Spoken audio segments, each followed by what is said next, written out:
and Obama are the same, just different when it comes to their polishedness? We understand that you refute this Politico story. Could you just set the record straight so we get your side of it? Do you think that President Obama is the same as President Trump? Absolutely not. That is silly to even think and equate the two. One is human, the other is... Is it true that you just think that he's more polished than Trump?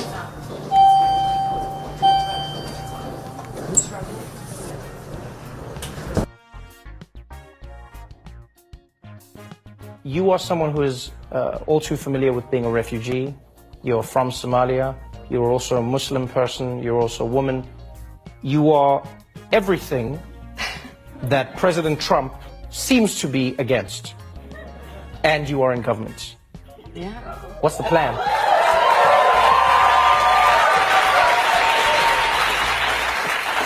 I am America's hope and the president's nightmare.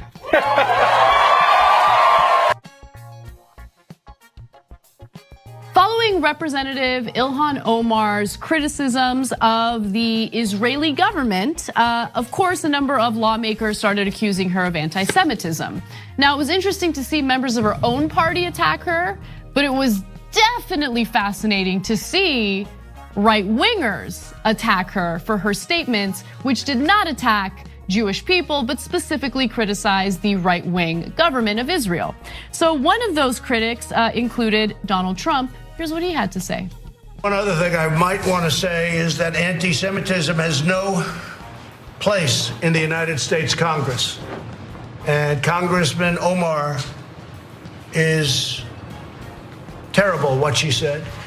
And I think she should either resign from Congress or she should certainly resign from the House Foreign Affairs Committee.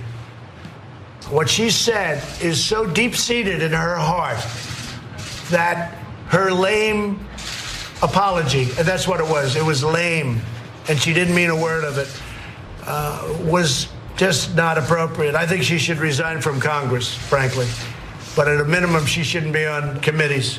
Under Trump's logic, he should resign from life based on the comments that he's made about defending individuals who marched in Charlottesville, Virginia, saying things like, the Jews will not replace us. Trump referred to them and said there are very fine people on that side. Very fine people on that side. So I would argue that that's clear anti-Semitism. So are you gonna resign? Of course not. So the hypocrisy here is ridiculous. By the way, when he was talking to Jewish Republican business leaders, he said, no room knows how to renegotiate better than this room. That is also deeply anti-Semitic, that Jews go back on their deals, you can't trust them, they're et cetera, right? Yep. He's like, oh, well, I have a son-in-law who's Jewish, so I could be as anti-Semitic as I want. I don't think it works that way. So we gotta get through this quickly because there's a long list of Republicans who are hypocritical on this issue, and I want to go to the next individual who's not a lawmaker. Okay, he happens to be a right-wing commentator, and he speaks very quickly, and he's been very critical of Representative Omar. So he's really smart, right? He's very smart because he speaks very fast. Okay. But nonetheless, he's been very critical of Representative Omar, accusing her of anti-Semitism, and it reminded me of something. It reminded me of a story that we did on Ben Shapiro a few months ago, where he had some pretty strong commentary and some excuses about anti-Semitism here in the United States. Take a look. But to Jews worldwide and to Jews more deeply over time, the clear answer to which of these types of anti-Semitism is most threatening is not the white supremacist threat. Okay, the real answer is institutionalized left-wing anti-Semitism, which works in combination with radical Islamic anti-Semitism at a high level. So he was arguing that the alt-right and the anti-Semitism that they spew here in the United States is not the anti-Semitism we should be worried about. We should be worried about the left wing. His phrasing is weird and ridiculous, but the point that he was trying to make there, and it was very thinly veiled, was we should worry about those lefties who criticize the government of Israel. That's what we should be concerned about. That's of course what he's saying, but let's acknowledge it that if you believe his last point that he made, you along with him believe in insane conspiracy theories. He just said that the left wing in this country works on a very, quote, very high level with Islamic extremists. What does What? that mean? Yeah. What are you talking about? So who on the left in America is working with Islamic extremists? Okay, so just made it up. Okay, oh yeah, of course, yeah. The Clyburn and Pelosi are always strategizing with al-Nusra. Okay, what are you talking about? So they just say it. They smear people on the left with no regard for facts. It doesn't matter. They're on the right wing. Nobody ever questions that they're lunatics. That's a lunatic charge. Yeah, and by the way, look, I know Ben Shapiro is Jewish, obviously. I'm not accusing him of anti-Semitism. But in that statement, he minimized the very real problem we're having in this country with anti-Semites who proudly identify themselves as anti-Semites. He's like making excuses for them while focusing on protecting the right-wing Israeli government. Now, mind you, this was not only after Charlottesville, where they said the Jews will not replace us, and they killed someone, and they were neo-Nazis. And they were marching outside of a synagogue in Charlottesville. They were so scared they called the cops. The cops couldn't come because they were so busy. That happened. Not as big a deal as if you disagree with the right-wing leadership in Israel. Does that make left-wing Israelis more anti-Semitic than the people who are neo-Nazis? What kind of insane logic is that? And lastly, that speech was after they murdered 11 people in a synagogue in Pittsburgh. And he said the right wing who did that, not as dangerous as people who dare to disagree with the right-wing government of Israel. No, you're putting words in my mouth here. A straw man, false equivalency, and every other thing that can come to my mind. And people work at a very high level with Islamic extremists. I just said it fast, so it's really true. Okay. Okay. All right. So let's get back to the lawmakers, though. Here is Representative Steve Scalise making the case that Representative Omar should be removed from the Foreign Affairs Committee. Well, the resolution only addresses a piece of the problem.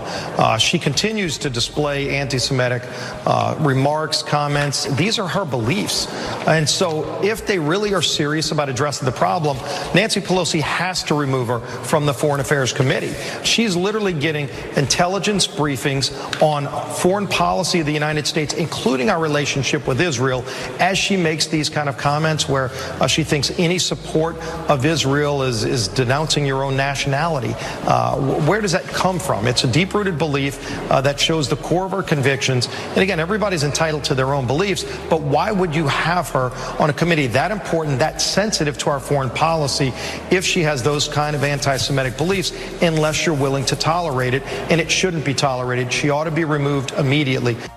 So let me be clear about something. He totally made up what she said. She never once said, oh, supporting Israel means that I'm, sacrificing my own identity, right? No, he went further. You saw it for yourself. He made it seem as if she was the one imposing some sort of test, and that if you support Israel, that you shouldn't, that means you have a double allegiance and should not be on a foreign affairs committee. No, they're questioning whether she should be on. It's not saying I want everybody else removed from the committee. I mean, he's a total liar. And Fox News is not a news organization. They love that lie. They brought on Scalise to lie. Did they challenge him on that lie? Of course not. Right? Now let's get into who Steve Scalise is, so you can understand the overwhelming hypocrisy of that comment. So first, I want to give credit to Mehdi Hassan, who has a great podcast, by the way, who also writes for The Intercept, and he put together a list of the right-wing lawmakers that should be removed based on all of this logic, because their statements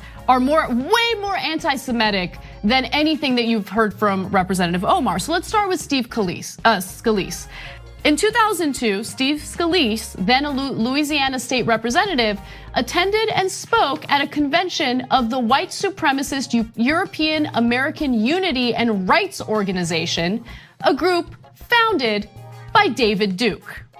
Scalise told me he was like David Duke without the baggage, according to a Louisiana-based reporter named Stephanie Grace. Like David Duke without the baggage. Well, and it's only because the Democrats let him get away with it. If the Democrats wanted to sanction anyone, they should sanction Scalise for celebrating being David Duke without the baggage. But no, my God, well, we can't take on the Republicans. They might yell at us at some point. Okay, I got news for you. They're going to yell at you either way. Okay, apparently Democratic leadership still doesn't understand that after decades of being bullied by the right wing. So that group that he attended, first of all, it's not confusing. European American Unity and Rights Organization. If someone invites me to a European American Unity and Rights Organization, I go, wait, why are we unifying European Americans and protecting their, what does that mean to protect European Americans' rights? Their rights are already massively protected. It's obviously white power group, obvious.